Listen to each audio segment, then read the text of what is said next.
Fala galera, sejam bem-vindos a mais um episódio do MTCast. Eu sou o Gabriel Nogueira e hoje a gente recebe ninguém mais, ninguém menos que Marten Van Riel, o belga número um do mundo, que contou pra gente um pouquinho da história dele no triatlo, como ele começou no esporte, como é o esporte na Bélgica, como é que foi a formação dele.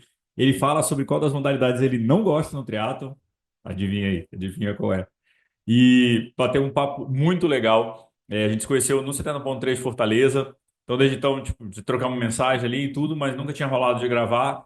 E aí mandei uma mensagem despretensiosa há umas semanas atrás. Ele me respondeu. Falei, rapaz, vamos gravar? Ele, vamos. Então tá bom. Então gravamos enquanto ele está num camp em Sierra Nevada, se preparando para o T100 de São Francisco, depois de Vancouver. Então, quando esse episódio está indo ao ar, né, já passaram essas provas, mas ele tirou um tempo para falar com a gente. Foi um papo muito massa. Tinha algum tempo que eu não gravava em inglês, então deu uma engasopada em alguns momentos ali, mas depois deu tudo certo. E no finalzinho do episódio, a internet dele deu uma oscilada, mas ficou muito legal. Já avisando para vocês. Você que está ouvindo a gente só, o episódio está todo em inglês, tá? No YouTube tem as legendas, as opções de legenda, né, e tradução, tá bom? Mas o episódio é todo em inglês.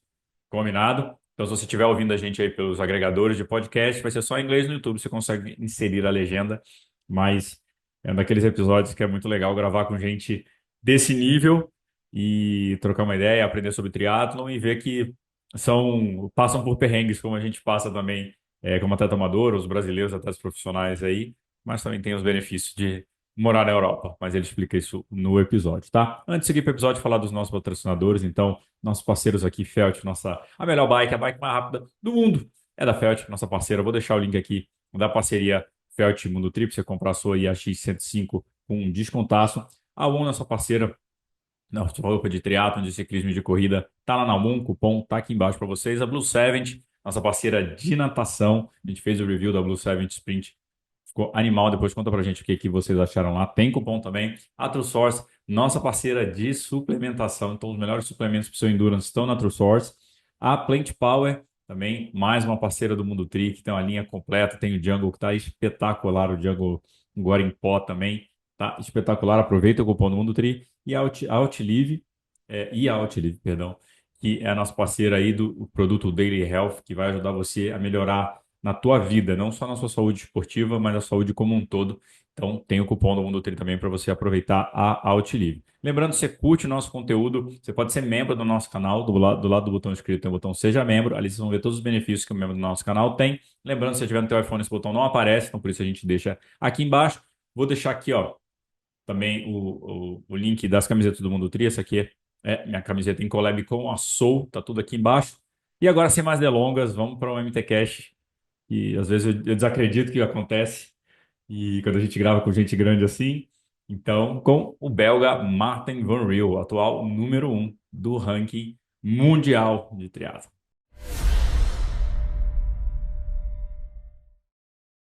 Hey guys, welcome to the MTCast, and I have here the number one in the world, Marten Van Riel. How are you doing, Martin? Good. Thank you for having me. I'm excited to be on my first Brazilian podcast. Yeah, you've been in Brazil. You're telling me that when you went to Fortaleza, it was like everybody was taking selfie. Like people are really, really big fans, right?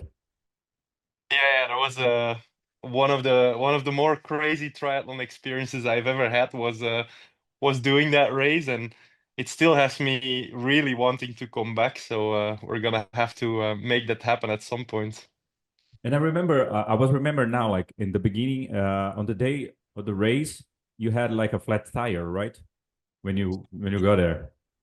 Yeah, actually, that was a bit of an adventure because I arrived in the morning to my bike, and my disc wheel was almost empty. I maybe had like 10 psi left.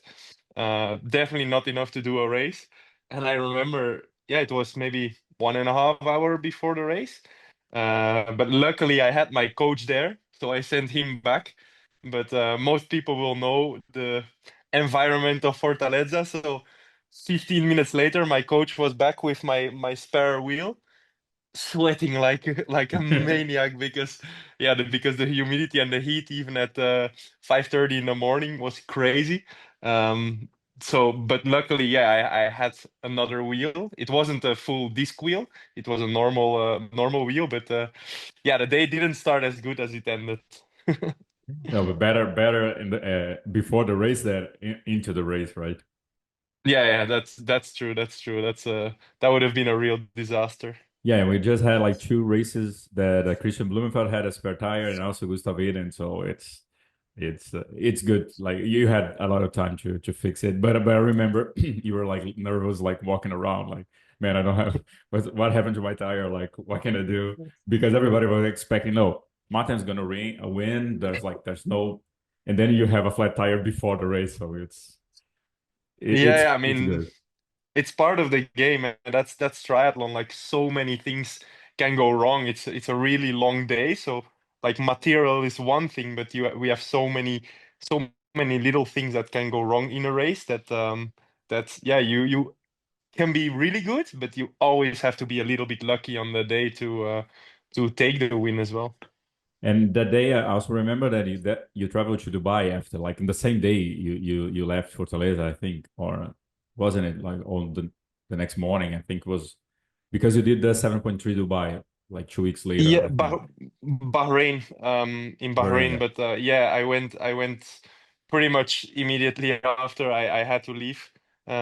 Unfortunately, because it seemed like a good holiday destination, but yeah, at that point, we started hearing the first rumors about the full T100 series, and I knew that I had to score points to get in, so I really tried Mhm. to impress them by doing two. 70.3 races at the end of my season because at that point I was still mainly focused on Olympic distance. And yeah, it was successful because Bahrain was another good race, another victory. So that's how I got into T100 in the end. But unfortunately, that also made me have to leave Fortaleza like the day after. And you like big travels, right? You just the It's logistic could be better, I think.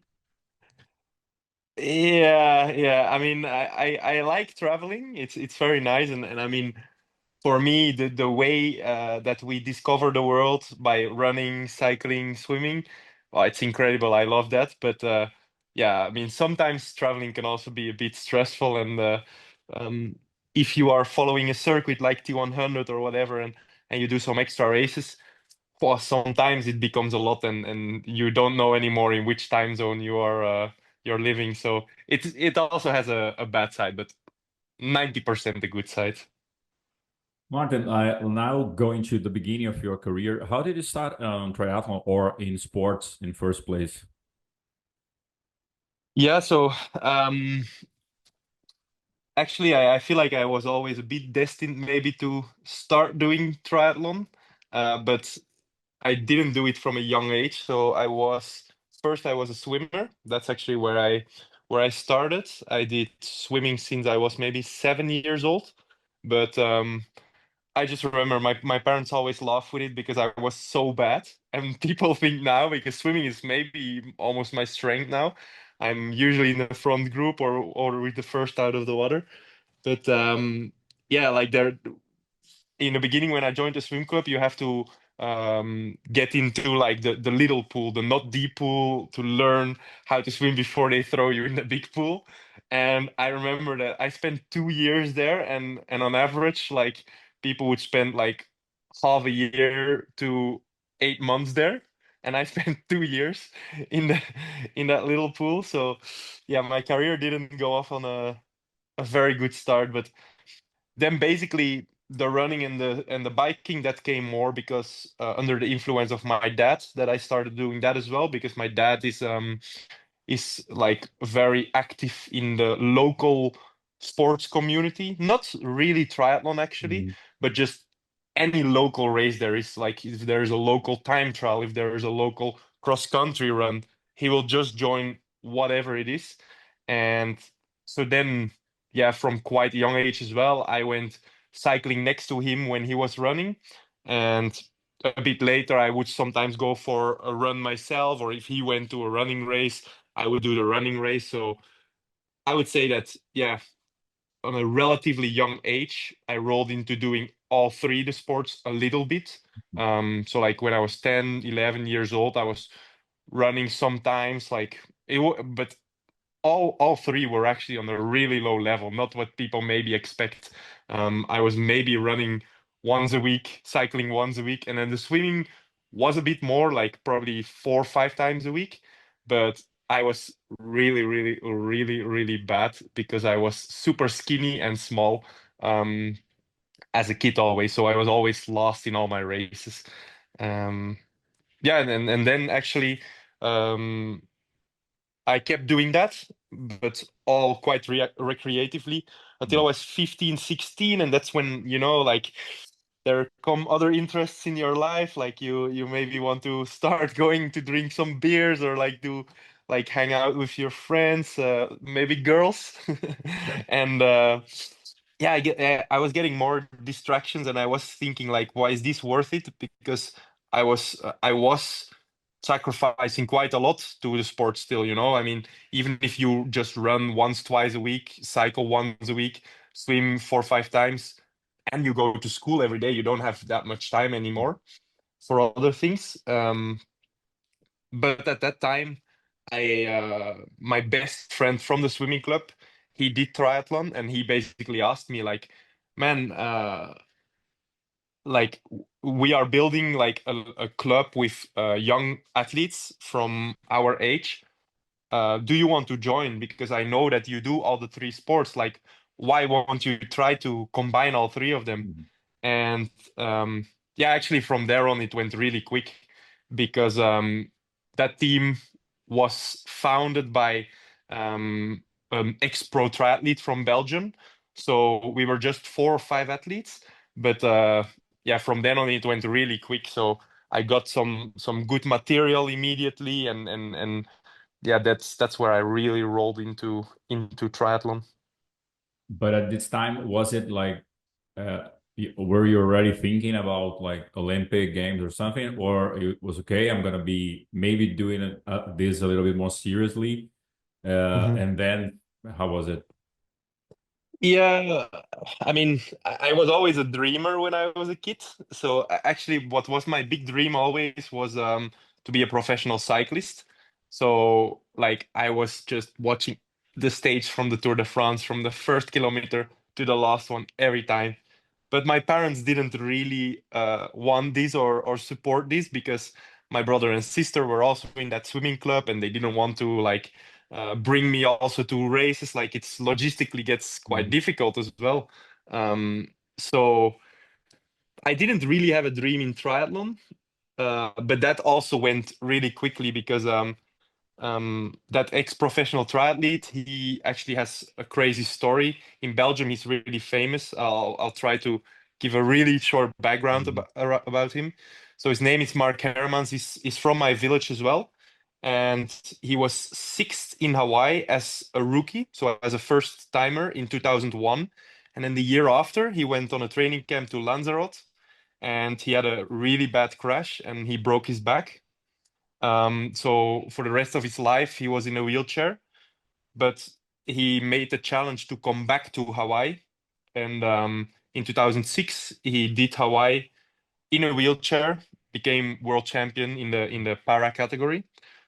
So like once he asked me to join that team, yeah, obviously, and before already, yeah, but he became my big inspiration, and that's when I started really dreaming about mostly Kona, but a bit of Olympics maybe as well, but just in general to become a professional triathlete, just having that person support me with yeah those capabilities made me dream. But I have to say at that point it was really dreaming because I was mostly doing local triathlons, and even if I went to national level triathlons, I was finishing maybe like definitely in the bottom half of the results list. So yeah, the dream was there, but it was probably not very realistic, I would say.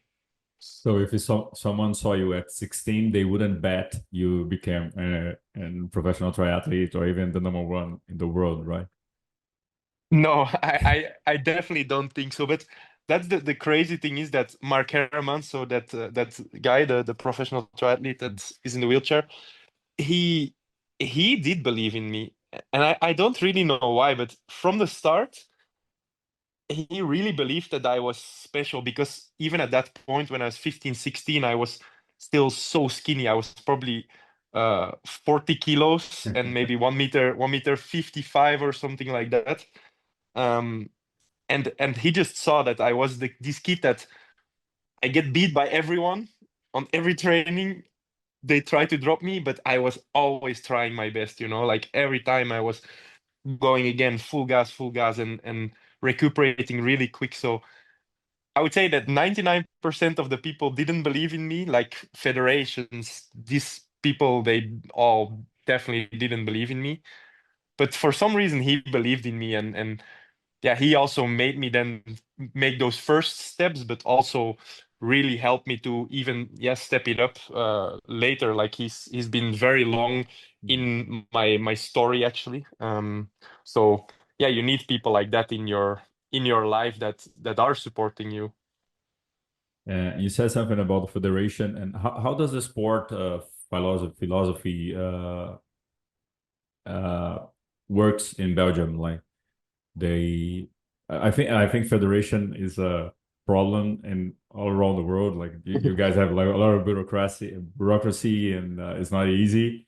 But how does it work? Like, do you have like sports in school when they select people? How is it?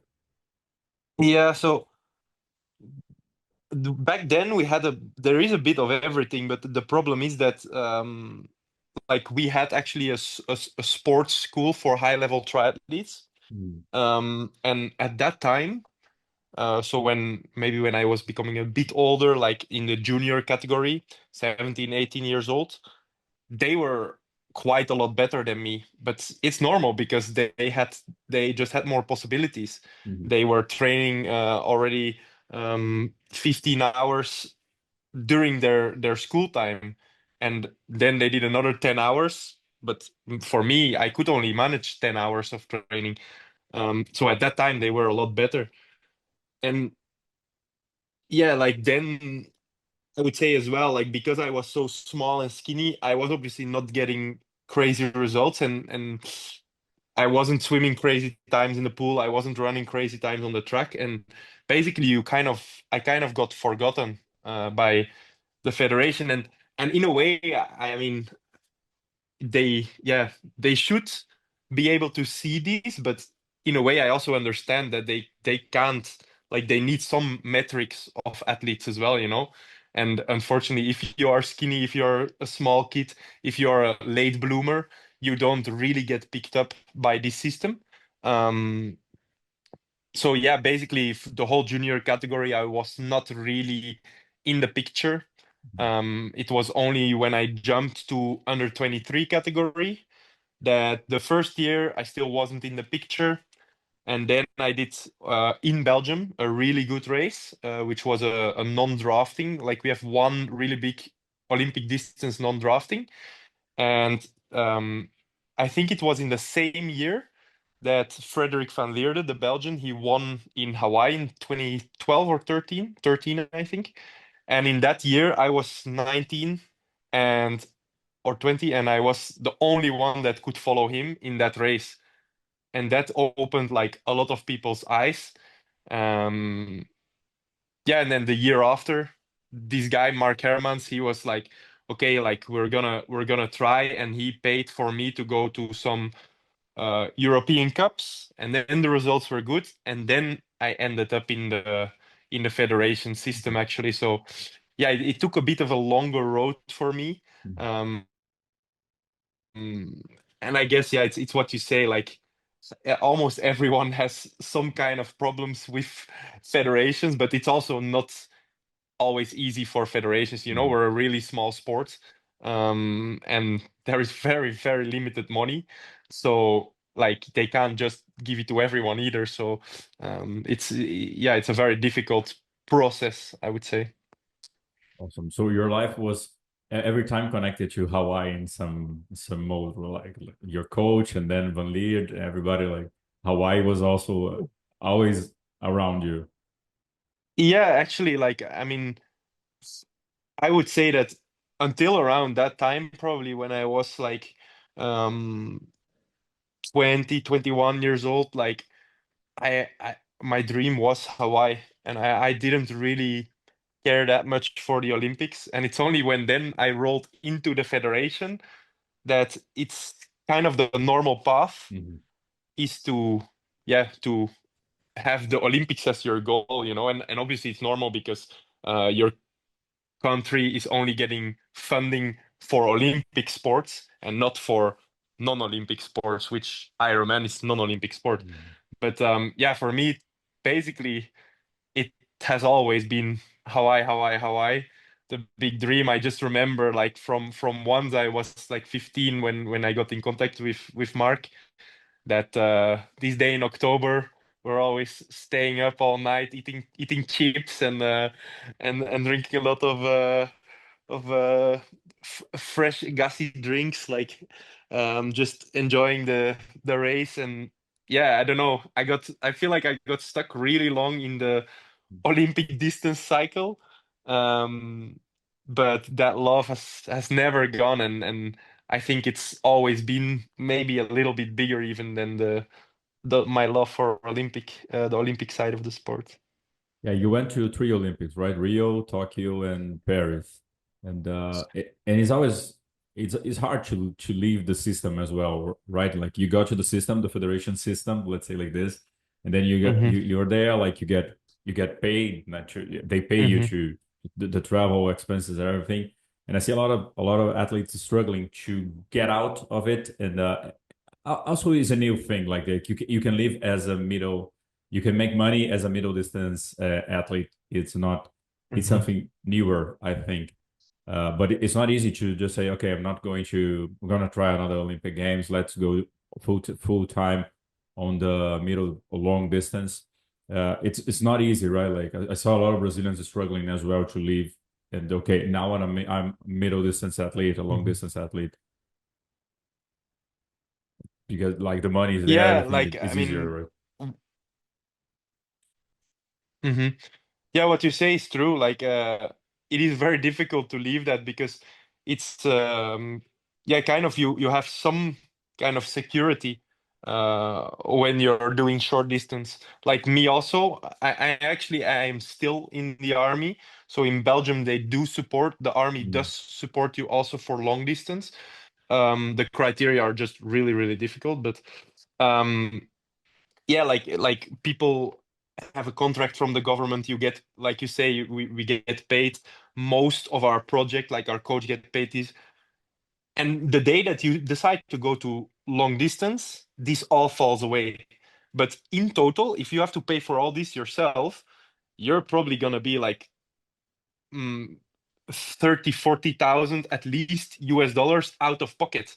And this is a big risk because usually when you are for some years in the Olympic distance system, you are becoming a bit older, like maybe you're 28, 29, 30 or older. Mhm. You are paying a rent, you are paying these things as well, so like life also doesn't stop. So, and then all of a sudden you have to choose between continuing that life where you are uh, earning comfortable living, it's going well, or you have to take the risk to go to long distance at that point. And long distance, it's a completely different world, like you are responsible to, like, there is a lot of opportunities, like the sponsorships are a lot bigger in long distance, but you have to find them, you have to keep them happy. This is not easy, this is a job as well, to Mhm. have these contacts, even with a manager. Like I use a manager, but even with that, it's still quite some work, like there's always something in the back of the mind, like, oh, I have to post about this, or I have to like contact this person, I have to do this, I have to uh, plan that photo shoot, I have to plan to do a visit to a sponsor or whatever, like Mhm. um so yeah, it's a completely different world to two, and it's not that easy to jump from one to the other. So that's why probably now you actually see a lot of people that are trying to combine it, and I think that's actually a good way to make that step a little bit easier. Don't wait until you are it's not going well anymore in the short distance, because then maybe you're gonna jump into a dark hole. Mhm. If you can already do a couple 70.3s when you're still doing that, you're already putting yourself on the radar with sponsors, you're putting yourself on the radar with T100 or whatever. And yeah, like the step is not easy, and the worlds are completely different, I would say.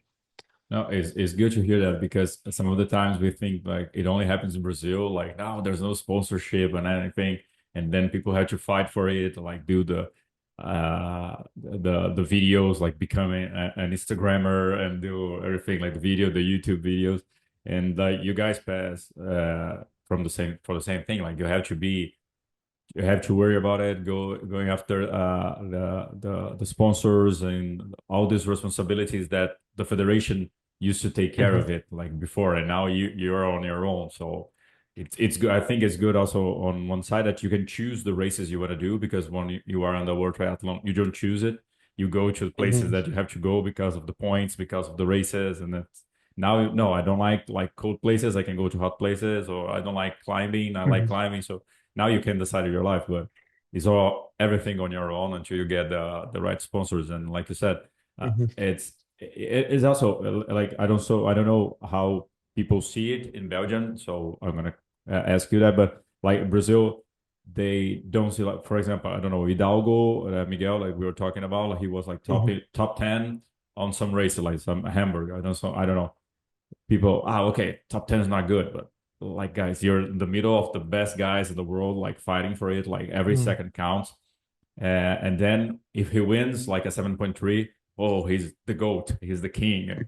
Is it the same like in Belgium, or people do realize that like a top 10 in the World Triathlon Championship Series is a good thing? And yeah, I think actually it's exactly the same in Belgium. It took a really long time because we in Belgium we have a big history, but mostly in the long distance triathlon. Like we already mentioned, Frederick van Leerde before, and Mhm. then the guy that helped me, Mark Hermans, in Belgium. Like a mainstream celebrity, I would say. We have Luc van Leerde, who won 96 and 98 in Kona, I think. Bart Tarnout, second place, 2018. Like we have such a big history there, Mhm. and we don't really have that in short distance. And it took a long time for me, and actually I think in that way maybe I was a bit lucky that I had another Belgian, Jelle Geens, who also um, really raised the bar on short course racing, got some wins at World Series, him even, a lot of podiums. But it took a long time, like, yeah, as long as we were doing like top tens, no one really cared, you know. And the podiums, yeah, then some eyes started coming.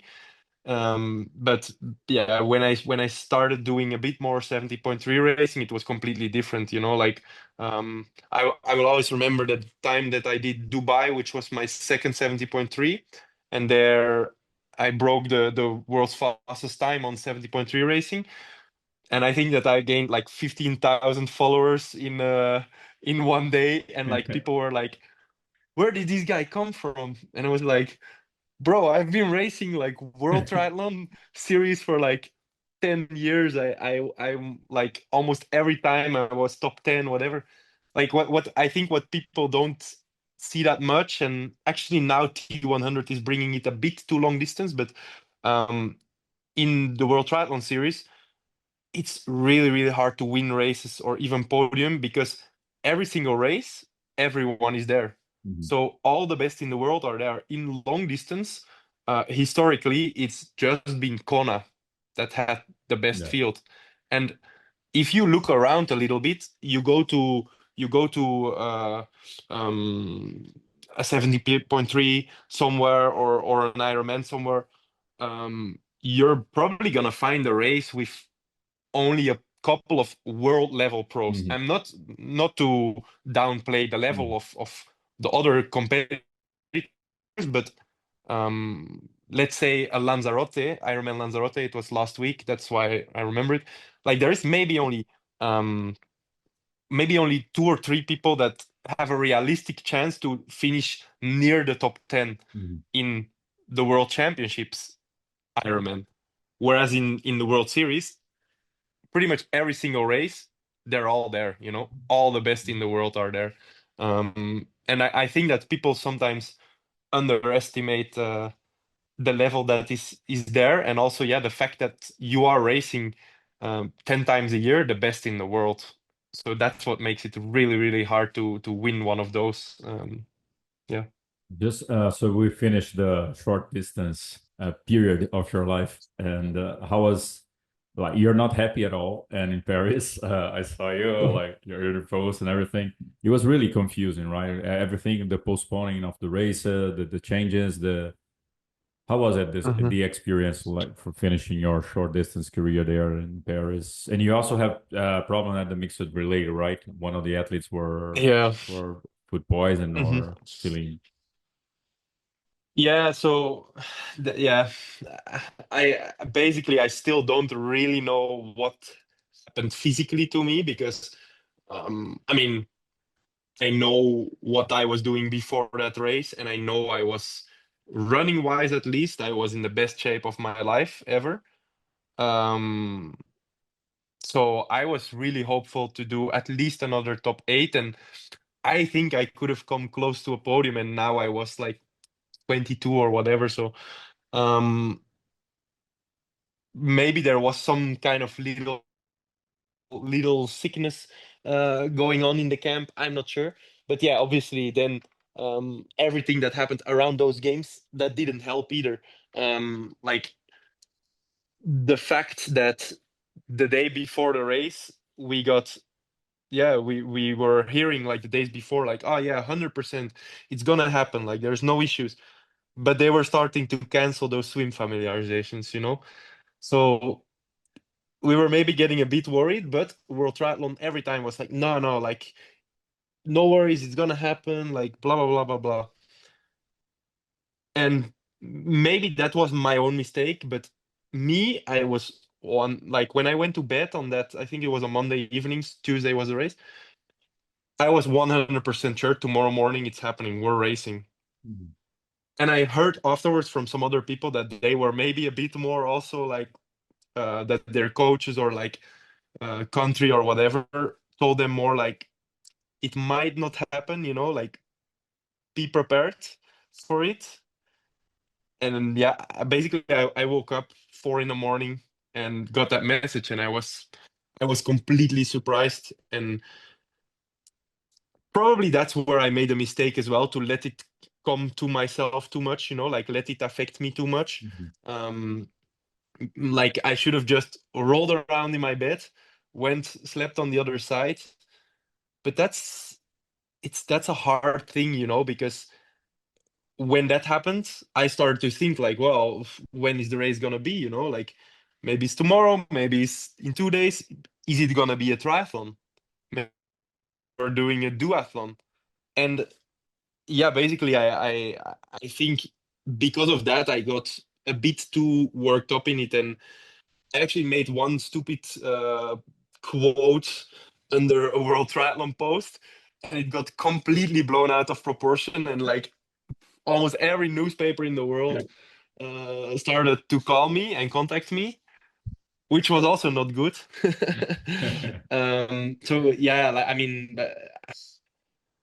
I think it must have been some kind of combination with maybe some little sickness, and then Mhm. probably also, and this is my own fault, like letting this whole thing affect me too much. And yeah, if I search for a deep reason, Mhm. I think that maybe the deep reason is that I, in a way, I do regret not jumping to long distance after 2021. Um, yeah, and maybe the only reason why I wanted to still do short distance was to have one more chance at the Olympics, you know, because obviously I finished fourth place in um, Tokyo. I finished fifth place in the relay in Tokyo. I finished sixth place in Rio de Janeiro, 3 times just next to the podium. The only thing I wanted was that podium. And I think when I woke up that morning, like I felt my whole world kind of collapse, like damn, like everything the last 3 years was for nothing. Um, yeah, and then the race, it didn't go as I expected, and then we were very unlucky as well as a team because then we had one of our girls, and actually we still don't really know if it was from the water in the Seine that she got sick. Um, I actually don't know that many other athletes. I know some, but not many Mhm. that got sick. So the water quality was okay, I would say. Um, but she might have also just been sick from something else. I'm not sure, but yeah, there as well, we had the whole situation. We already talked a bit about federations, but we had a whole situation where we got a girl that was sick, and basically the federation um, had blown up all the bridges with our spare girl already before the Olympics. So all of a sudden, I had that bad race, and then we couldn't even start in the relay. And I have to say that this was for me one of the worst feelings I had in my life, because I really felt like, I mean, I didn't deserve to be there, at the Mhm. Olympics. Like I was just walking around kind of lost, like, yeah, I mean, um, and my best friends in the village were obviously the other triathletes, and Jelle had a very disappointing race and was in a similar situation.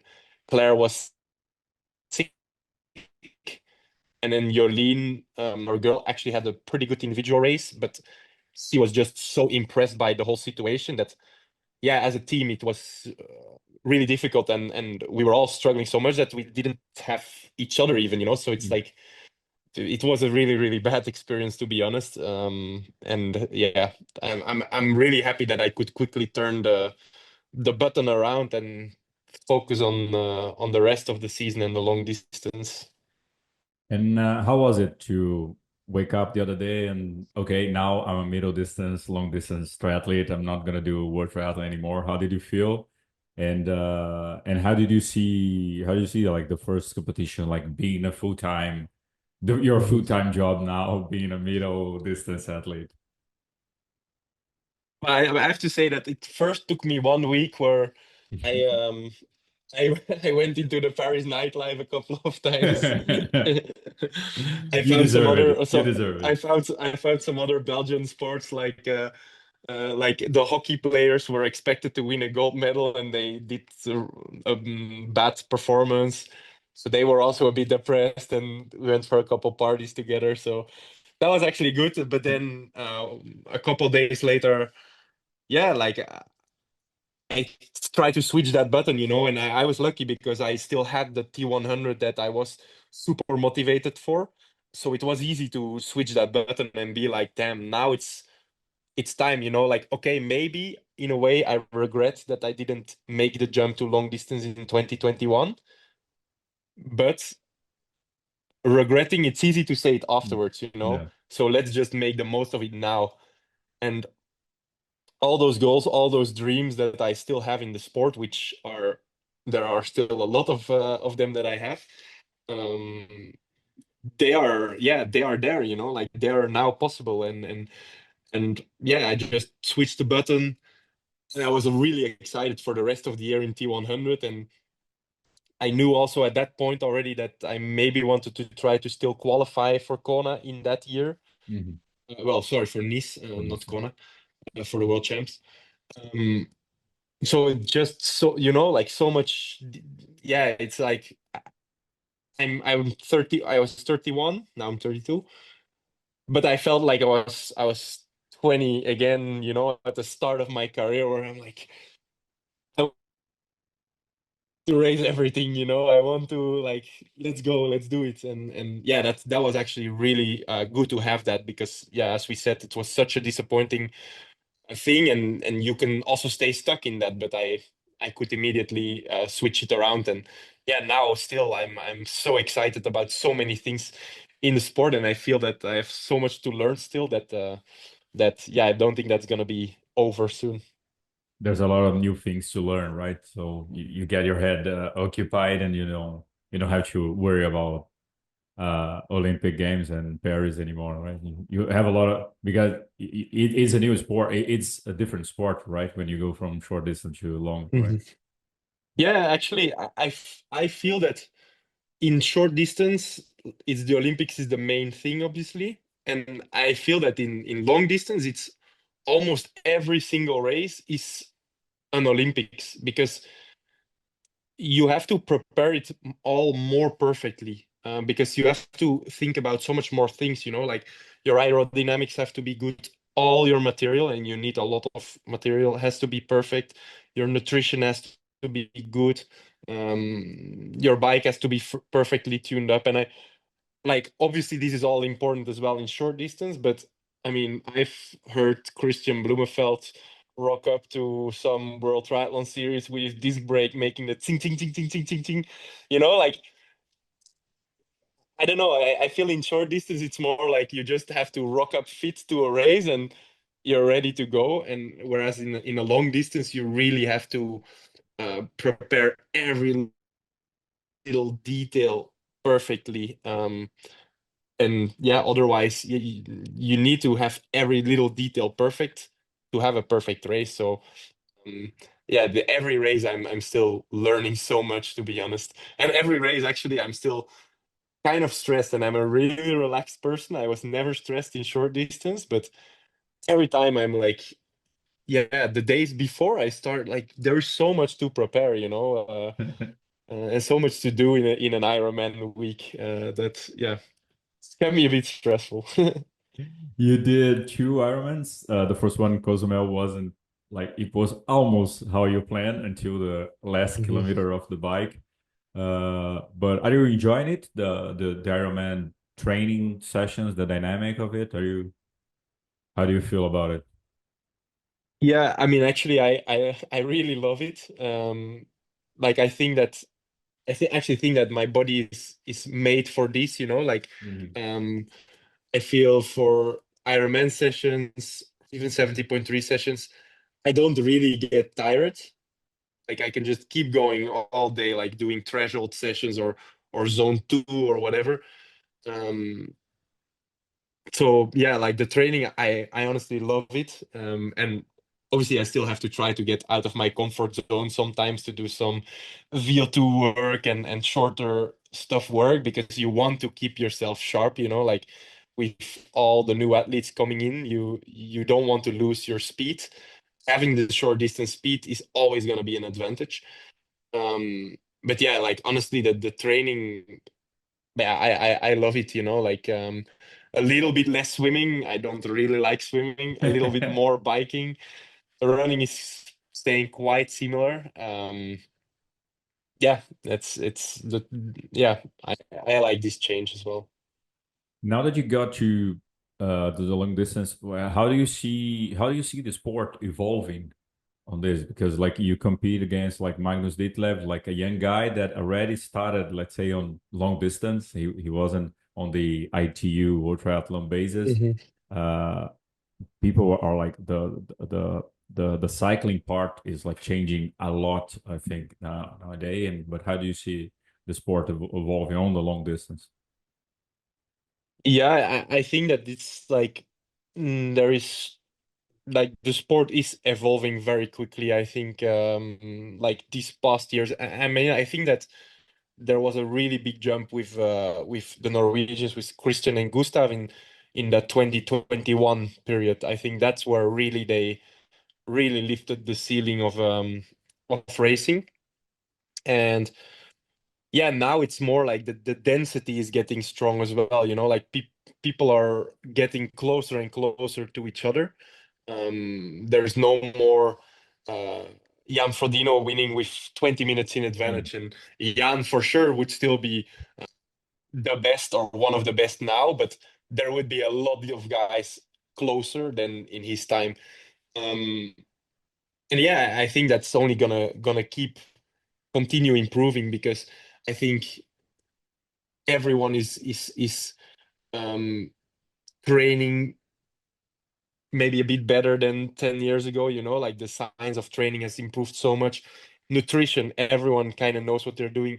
Aerodynamics, everyone's almost going to the wind tunnel of the professionals, like or doing some kind of aerodynamic testing. So all these little things just have made the times and the speeds go up so much that it's becoming a little bit crazy. Like the racing even on the T100 is becoming so close that it's almost becoming short distance again. Yeah. But then personally for me, there is still a really big difference between middle distance and Ironman Mhm. distance, and you do feel that because I mean I did Ironman South Africa versus Magnus Ditlev. Man, the guy can ride a bike. Like I mean, I know I can ride the bike and I'm a bit lighter than him, but like it's honestly crazy how hard he can ride a bike. And I think that that's that's something that's um, especially the short course guys will have some problem with maybe to get to that bike level of Magnus Ditlev and also Sam Laidlow. I trained with him actually before the T100 final. I trained with him for 2 weeks. Man, I had one day that I had to do a session doing my 1 hour 15 just Ironman pace, Ironman watts, and Sam's like, "Oh yeah, I'll join." And basically, I did 1 hour 15 of my Ironman pace sitting in his wheel with my time trial bike. I pushed like 290 watts in his wheel, and he must have been doing like 350 watts or 340 watts or something. It's the bike speed that's next level, and I think that those two components kind of like Mhm. the more long distance oriented guys like a Laidlow, like a Ditlev, they are just bringing that biking level up. And then there is the influx of short course guys who are bringing the swim and the run level up. And Mhm. both are trying, like, like guys like Magnus, like Sam, they're improving as well very rapidly on the run, especially. And that's why, yeah, both the levels are just going up. And I don't know where this ends. I hope it's not going to be too much faster anymore, at least this year. But yeah, it's an exciting time in the sport. And I also think like 2025 is a year like the year after the Olympics, all the short guys goes to the middle or long distance, and you guys completely changed the game, like the dynamic of the races, the speed of the race. Like when you got to the T100, it was like completely different game.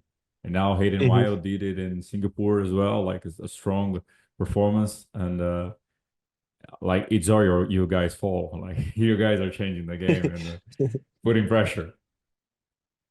Yeah, I mean, we can't make it too easy on the original long course guys. So no, but yeah, like yeah, there is a lot of guys, and I think sometimes people underestimate it in short course, like that can also ride their bike, and maybe it's not like a Laidlaw or like a Ditlev, but like not that far off. And then yeah, I mean, you see it now, like Hayden run 27:38 on a 10 kilometers. This is honestly crazy.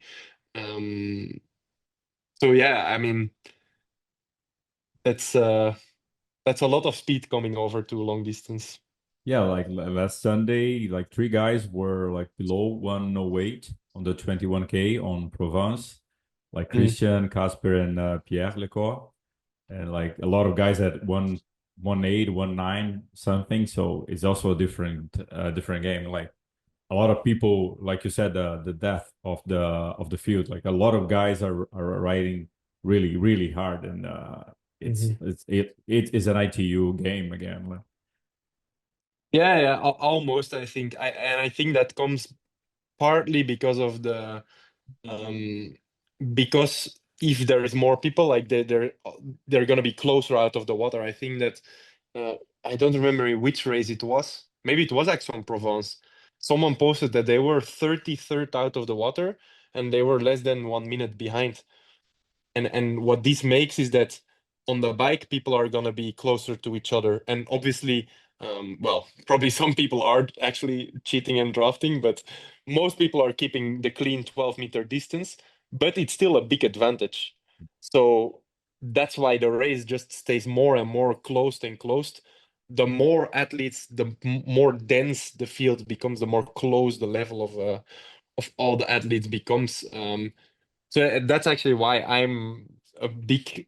Uh, um, I like the 20-meter rule of the T100 a lot Mhm. more. Like that feels a lot more honest because yeah, compared with 10 years ago, 10 years ago you barely saw groups, you know, like in the professionals, like there was maybe 3 4 guys riding together, not like last year in Kona where there's like 15 riding together, and 100% that to be in that group, I'm not saying that I could be there, but like 100% that it was still really really hard, but they're still going a lot faster than they normally would because they're all 12 meters apart of each other.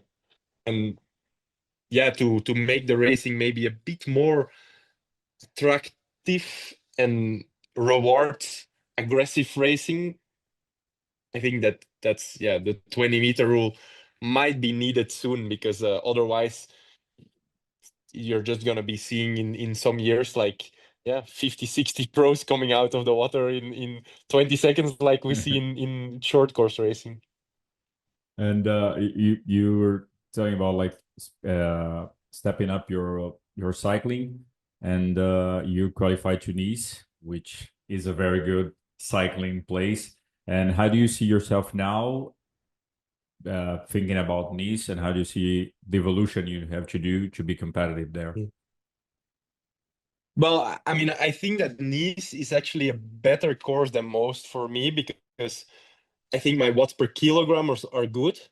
My struggle is more that on a flat course, Hmm. someone like a Laidlow or a Ditlev, these guys are, well, Laidlow is maybe 75 kilos, maybe a little bit more. Ditlev is probably like low 80s. Yeah. I mean, this guy, for him, if he rides like 4.5 watts per kilogram, he's pushing 360 watts. If I ride 4.5 watts per kilogram, I'm high 60s, like 68 kilos. I'm not reaching 300 watts. So it's like, I think that my bike power needs to get a bit more, but mostly for Kona Hmm.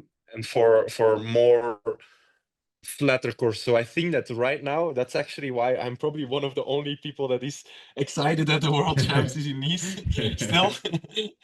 But yeah, I think that this is a course that it suits me because obviously beginning long climb, Hmm. I'm relatively lighter than even Christian, Magnus, Sam, who are going to be the big opponents. You have Lange, who's maybe a little bit lighter than me or similar. Um, then there's a big flat part. Then there's a downhill. Downhill, I should be quite good technically as well. I think that again, like the pack skills that I have from racing short course are gonna come in handy there. Um, so I think for this year, I don't need to change that much. I think it's actually gonna be an advantage to be like have a good watts per kilogram,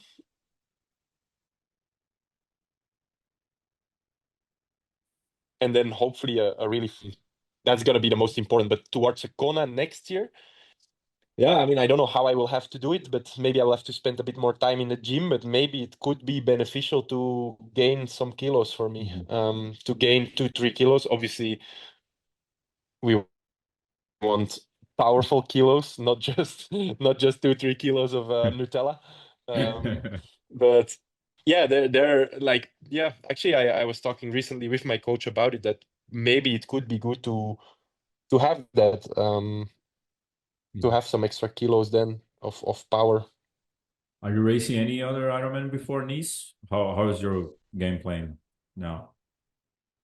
Um, now you're gonna be the first that knows it, but so I'm focused on T100. So this camp was mainly to prepare San Francisco and Vancouver. Mhm. And if I do 2 good results there, I set myself up for a really good ranking again for the T100.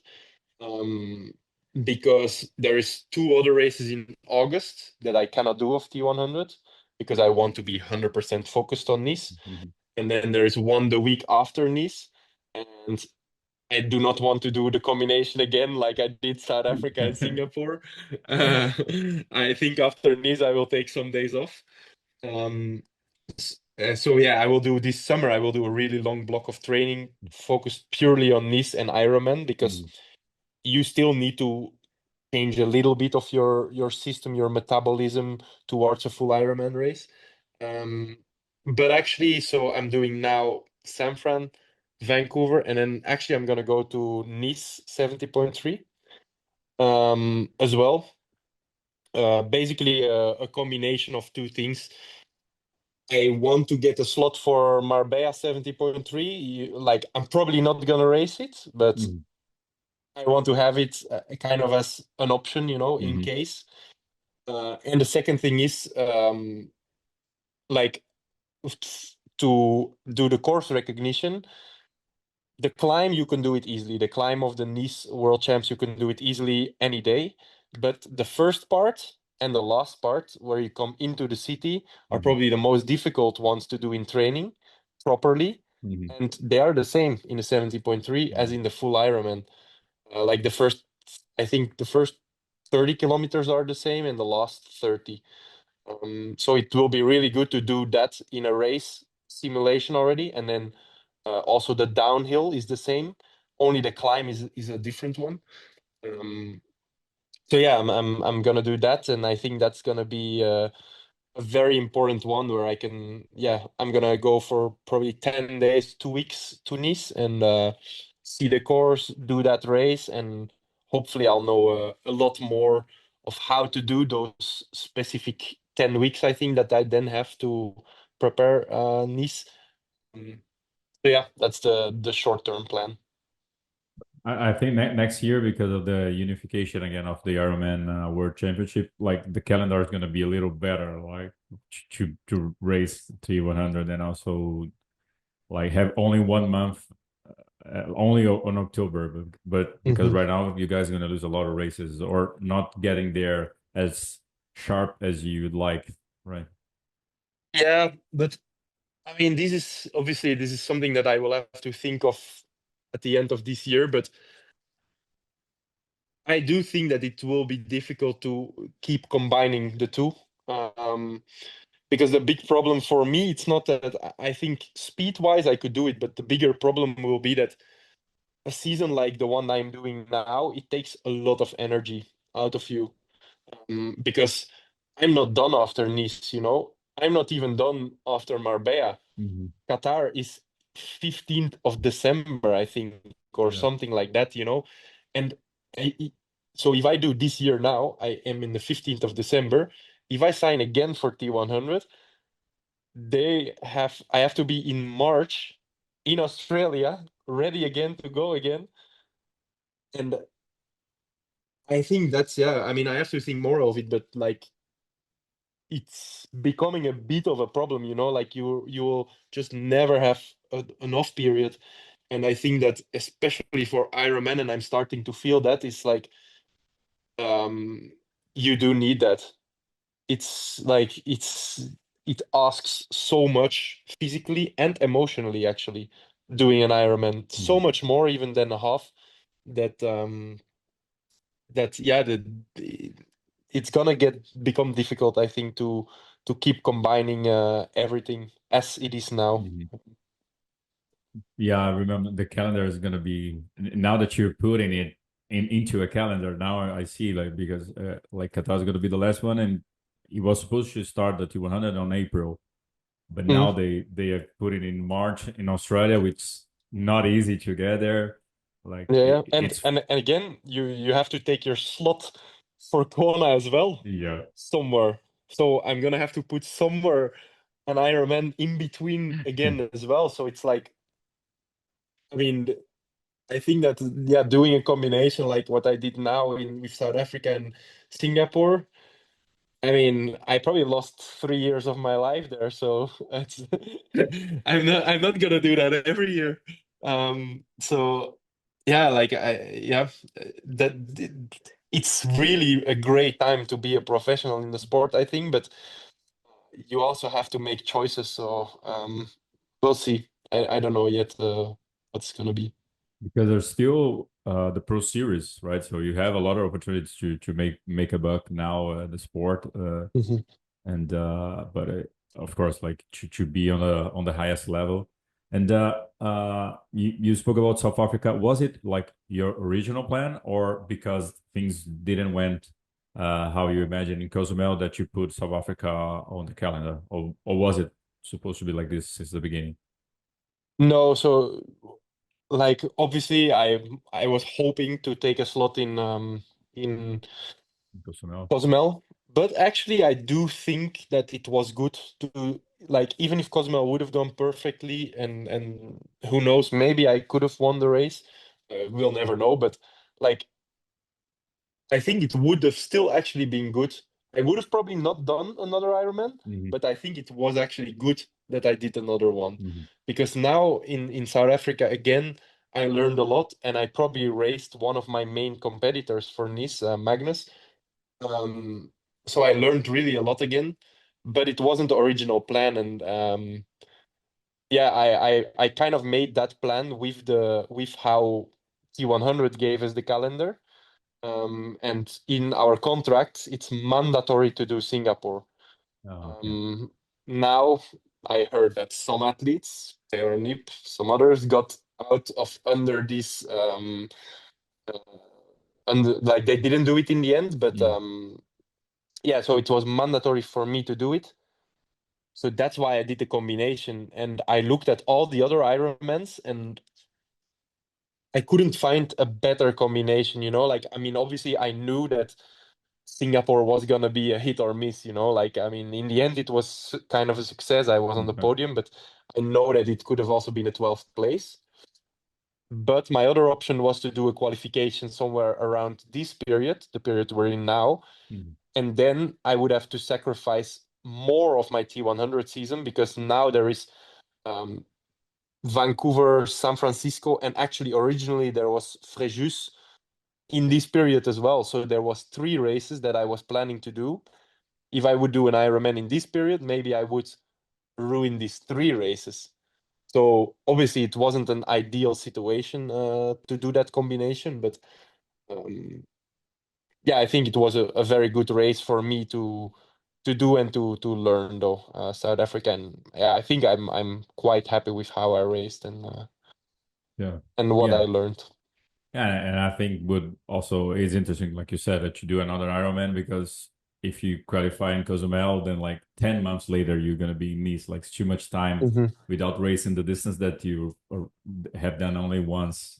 So and also to see how it goes and testing because I think like the difficulty for you is like you have to eat a lot, try the Hmm. carbs and try the position, try the dynamic of the race. So it's like there are some crazy guys that are doing like Cameron Worth that do like an Ironman every week, but you don't need to do that. So, but it's good to test yourself and see how you handle it. Yeah, indeed. I mean, like we said it before, it's like I think especially full Ironman, it's definitely a different sport than the Olympic distance. And yeah, I mean, I've been a triathlete for now 15 years or whatever, like maybe longer, but I'm still a noob or new in this long distance. Mm. So yeah, I think it was really good to have another one to learn a bit more, and yeah, to make some mistakes. So hopefully I don't make too many more mistakes anymore in these, but I'm sure I'll make some mistakes still. Yeah. Still a beginner, so Yeah, you gotta do. And were you happy about like you already said that Nice was good, that this year was in Nice, but were you happy with the unifying of the race venue, like everybody now in Kona from now on? Were you? I find it very difficult. Like I was not really an anti Nice or alternative location person. Like, but I think that for me, that's because I see it from two sides. I think for professionals and for growing the professional side of the sport, well, again, there it's a balance, but I think it could also be an opportunity to have it in different locations. Um, because in the end, there is no spectators. Again, like that's what we talked about with T100, for Mhm. instance. But like, um, there is not many spectators in Kona. It's just not possible. Like Yeah, like triathletes are already flooding the island. So imagine if one year Ironman Brazil could be the World Championships. You know, like Brazil would explode. yeah, And I think for the professional side, that could bring some kind of growth as well. You know, if we could grow that towards a level of like kind of a Tour de France level where like Mhm. thousands and thousands of people come to watch that race, that could be something. And then the other side for professionals, I think, is that again, I'll make the comparison with cycling. If the World Championships would be every year on a sprint on a flat course, Tadej would never have a chance. Tadej Pogacar would never have a chance to win the World Champs. And Kona is a very specific conditions. If you are not good with humidity and heat, um, it's gonna be tough for you. Luckily, I'm not so bad at it. But then on the other hand, I think there is the other side, which is like our history and the mythical thing that is Kona. And this actually is also an advantage for the pros because I know, for instance, I know a lot of the media in Belgium. They are a lot less interested in this than they are in Kona. And for people, I think it's better Kona. Like in general, for the general triathlon public, for age groupers, it's better because I mean it's a once in a lifetime yeah, kind of experience. You know, like I mean, it's like you take your slot, you make that trip to Kona, like you do the mythical race. It's so in the end, I do think that it's a good thing. It's a good thing to come back there and yeah, actually, even to have it all on the same day, I think it's good. You know, like it's just one day, like the day of our sport, yeah. and everyone's getting their medals on that day. You know, like everyone's having their kind of crown of their career competing in Kona. So yeah, like I'm not against. I was not against the Mhm. idea of doing it in different places, but I do think that maybe it's true that we're a small sport and just this history, this mythic that hangs around Kona. Maybe it's something that we yeah that's it's almost bigger than our sport, you know, this event. So yeah, all in all, I think it's a good thing. I remember you telling about like specific of Kona, like I don't know if I want to say the name right, but Marino van Hoorneke. Mm, I remember he was a really, really strong triathlete. He won like almost every race, like yeah, every place he raced it. But in Kona, like specifically in Kona, because of the heat or something, like something didn't happen. Things didn't happen to him right there. Like Mark Allen had a problem as well. So mhm, I like it as well, like changing like everybody together, like not like male and female split it. yeah. I think that doesn't make any sense, like any sense at all. Like you won the Olympics in Paris and the female in Shanghai in the same year. Like it's not the Mhm, same race, so you cannot compare it. But I think it would be good. Like I was in Nice in 2023 doing the mhm, coverage of it, and it was amazing. Like an amazing venue. Like Nice is amazing. Like the food, the wine. You cannot taste the wine. I'm you're the athlete. I'm only the media, so the media can taste the wine. But it was really exciting because everybody was on the street. Like there is people love the sport, love sports, and in mhm, Europe in general, I think.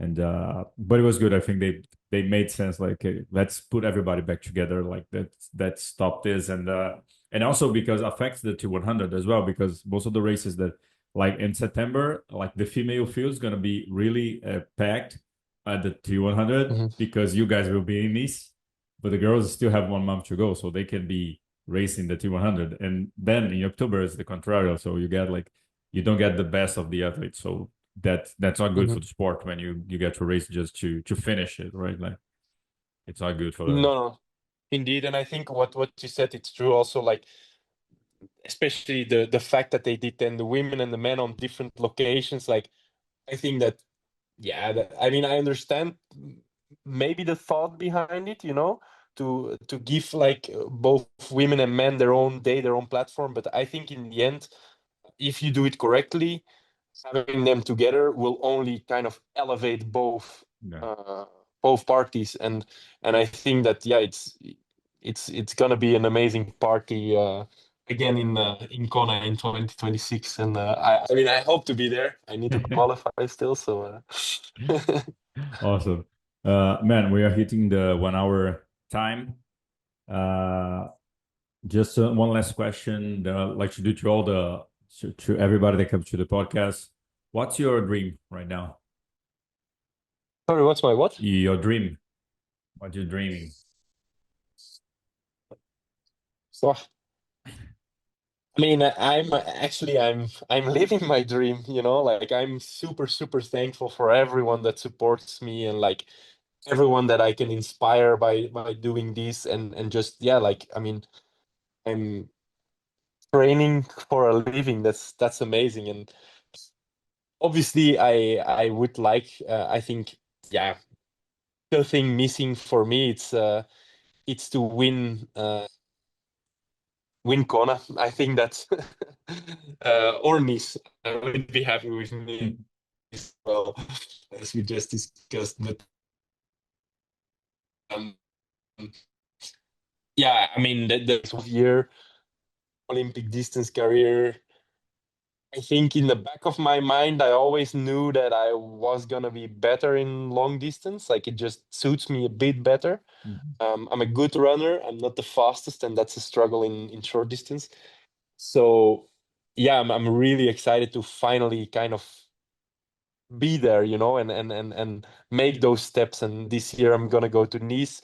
Next year I'm gonna go to Kona, and yeah, that would really be the crown on all my work if I can take a Ironman World Champs title, obviously. But yeah, as I say, like in general, I'm living my dream already. Like I'm so thankful that I get to do all this and that I get to swim, bike, and run. Well, swimming maybe.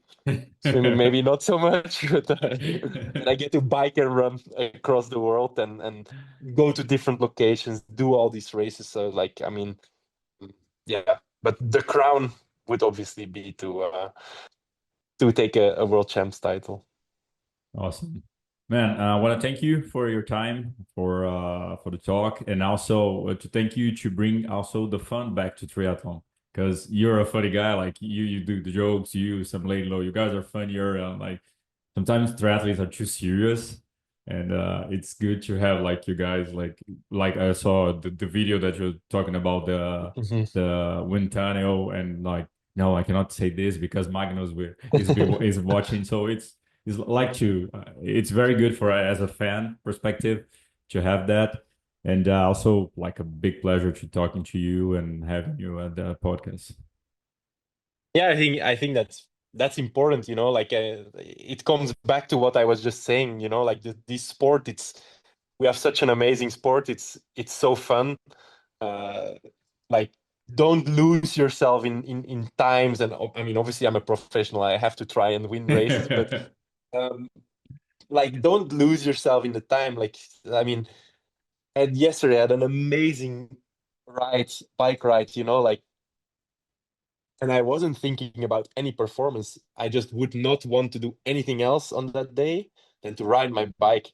And yeah, that's why I think that um, we have to keep it fun. We have to keep it light, and that's also how you have a long career. How you keep enjoying it. So thank you for having me. It was fun to talk about triathlon. I always enjoy it. So yeah. Awesome. And I see you in Nice and you can show me the nightlife in France after the World Championship.